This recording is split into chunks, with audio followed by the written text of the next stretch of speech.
خبروں کی اہم سرخیاں۔ وفاقی وزارت صحت کورونا کے نئے ویرینٹ کے حوالے سے الرٹ۔ وفاقی وزیر صحت کا حلقہ صوبائی حکومت کے اداروں کی بیڈ گورننس کی وجہ سے بیماریوں کا گڑھ بن گیا۔ ادویہ کی قیمتوں میں اضافے کی سمری مسترد کرنے کے باوجود حکومت ادویہ کی قیمتوں کو کنٹرول نہ کر سکی۔ ڈریب کو ساکھ بچانے کے لیے اشتہار کا سہارا لینا پڑ گیا۔ کراچی سردی کی لپیٹ میں، آئندہ دنوں میں بارش کا امکان نہیں۔ سائیں سرکار کی مہربانی، بدامنی کے عروج کے بعد آٹا بحران، حکومتی ریٹ سوالیہ نشان بن گئی۔ سندھ نرسز ایگزامینیشن بورڈ کی اہم اسامی خالی۔ چلڈرن ہسپتال لاہور میں مریض بچے کی والدہ سے 2 ملازمین کی زیادتی۔ وزیر صحت سندھ کا دورہ سول ہسپتال، لفٹ اوپر جانے کے بجائے نیچے چلی گئی۔ حکومت سندھ کے مذاکراتی کمیٹی کے سربراہ اور GHA رہنماؤں میں ملاقات۔ پاکستان نرسنگ کونسل میں نئی انتظامیہ کی بازگشت۔ اب خبروں کی تفصیل ملاحظہ فرمائیں۔ چین میں کورونا کی نئی لہر کے بعد وفاقی وزارت صحت اور NCOC الرٹ ہو گئے ہیں اور چین سے آنے والے ہر مسافر کا کووڈ ٹیسٹ ہوگا۔ جبکہ کراچی کے ضلع کیماڑی کا مبارک ولیج، جو وفاقی وزیر صحت عبدالقادر پٹیل کا انتخابی حلقہ ہے، صوبائی حکومت کے مقامی اداروں کی عدم توجہی اور محکمہ صحت میں سیاسی مداخلت کے باعث بیماریوں کا گڑھ بن چکا ہے۔ مبارک ولیج کے رہائشیوں کی بڑی تعداد مچھیاروں کی ہے۔ ان غریبوں کے ہر گھر میں ملیریا اور ڈینگی کے مریض متعلقہ اداروں کی غفلت مجرمانہ کے باعث ہیں۔ آبادی کے لوگوں کے مطابق ڈینگی اور ملیریا میں مبتلا 7 افراد جاں بحق ہو چکے۔ عبدالقادر پٹیل سمیت مبارک ولیج کی صحت و صفائی کی ابتر صورتحال کا کسی نے نوٹس نہیں لیا۔ موجودہ وفاقی حکومت نے بلا سوچے سمجھے ادویہ کی قیمتوں میں اضافے کی سمری تو مسترد کر کے روز عوام پر مہنگائی کے چھوٹے بڑے بم گرانے والی حکومت نے اس فیصلے سے کیا حاصل کیا، اس کا تو حکومت کو پتہ ہوگا۔ لیکن حکومت کے اس اقدام کے نتیجے میں لازمی اور جان بچانے والی دواؤں کا بحران ضرور رہا اور جعلی اسمگلنگ شدہ ادویہ کے ذریعے مریضوں کے بجائے محکمہ صحت کے بدعنوان افسروں اور متعلقہ اداروں کے ان چھتری بردار ارباب اختیار کو فائدہ ان کو پہنچا جو ملک اور بڑے شہروں میں ادویہ کے غیر قانونی کاروبار کو مختلف طریقوں سے سپورٹ کرتے ہیں، جبکہ پاکستان ریگولیٹری اتھارٹی ڈریب کو اپنی نااہلی اور غفلت چھپانے کے لیے قومی ذرائع ابلاغ میں اشتہارات مشتہر کرانے کی نوبت آ گئی۔ ایسے ہی ایک اشتہار کا عکس آپ اسکرین پر دیکھ سکتے ہیں۔ کراچی شدید سردی کی لپیٹ میں، پرانے کپڑوں کی خریداری میں تیزی۔ جمعرات اور جمعے کو مطلع ابر آلود ہونے کے ساتھ ہی جنوری کے 2 ہفتوں میں بارش کا امکان نہیں ہے۔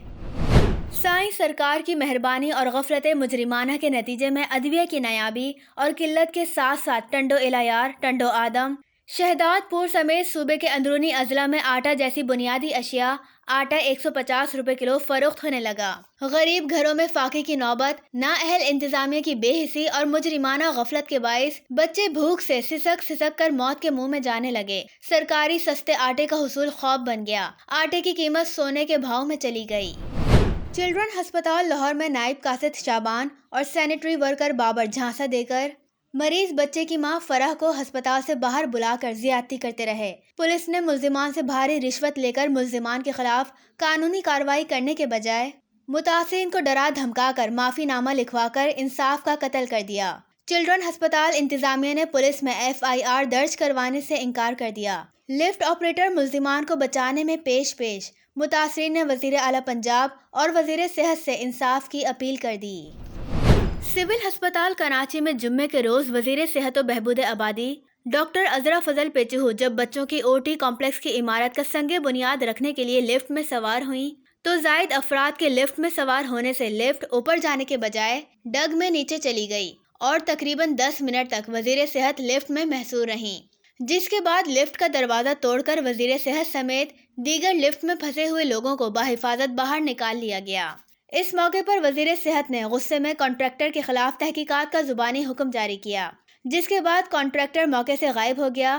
قبل ازیں آرک آڈیٹوریم ڈاؤ میڈیکل کالج میں منعقدہ سنگ بنیاد کی تقریب سے خطاب کرتے ہوئے وزیر صحت ڈاکٹر عذرا فضل پیچو نے کہا کہ سول ہسپتال کراچی میں بچوں کی سرجری کے OT کمپلیکس کے اخراجات حکومت سندھ برداشت کرے گی، جبکہ سول ہسپتال کے علاوہ بھی بچوں کی سرجری کا منصوبہ زیر غور ہے، جس کے لیے جگہ درکار ہے۔ 1996 کے پاس آؤٹ طلبہ کی جانب سے پیڈیاٹرک سرجری کے منصوبے کی افتتاحی تقریب سے خطاب کرتے ہوئے کہی۔ اس موقع پر ڈاؤ یونیورسٹی کے vice chancellor professor Muhammad Saeed Qureshi, Faisal Edhi, pro vice chancellor professor Nusrat Shah, civil ہسپتال کی MS doctor Rubina Bashir, professor Sajida Qureshi و دیگر نے بھی خطاب کیا اور علامتی چابی روبینہ بشیر کو پیش کی گئی۔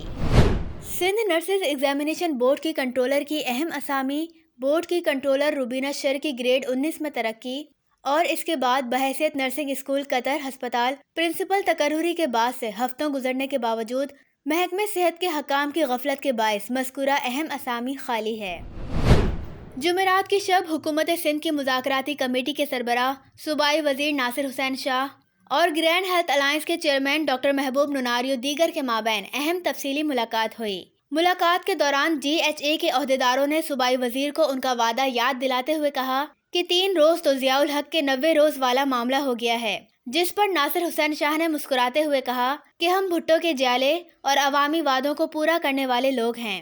بعض اہم مصروفیات کی بنا پر ہونے والی تاخیر کا جلد ازالہ ہوگا، دل بڑا رکھیں۔ جس پر گرینڈ ہیلتھ الائنس کے رہنماؤں نے جواباً کہا کہ ہم نے دل و دماغ بڑا رکھا ہوا ہے، تاہم آپ کی طرح ہم بھی اپنے متاثرین کو جواب دہ ہیں۔